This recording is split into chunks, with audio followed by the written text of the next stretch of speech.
He rau e mi ho kua puta hei whakamahi mā te hunga o Tāmaki i a rātou e haere ana i te takiwā.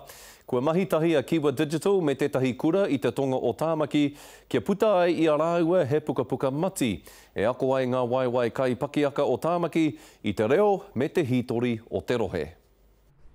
He pūmanawa tautono hō. Ka tata atu ki Omaru, ka whiwhi pato waia a hini mai e tama. Te tuatahi e ako ai te hitori o Tāmaki here ngā waka. Ki tēnei kaupapa, i rungi te haerere tango te train-up o te pahi rānei.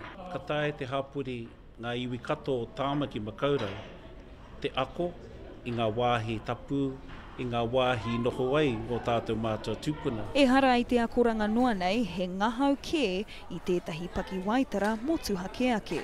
He kōrero tēnei mo tētahi whānau, e haere mai ana ki te pito o te taone nui nei ki Eden Park, me tō rātou kite atu i tētahi kēmu i roto i te tournament NRL 9. I hono ngā kai waihanga a Kiwa Digital ki te raki o Pukekohe ki te whakaora i te kaupapa. Tai, rua, toru, whā.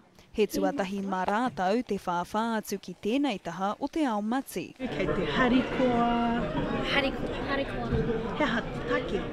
Nā te mea he famous mātua.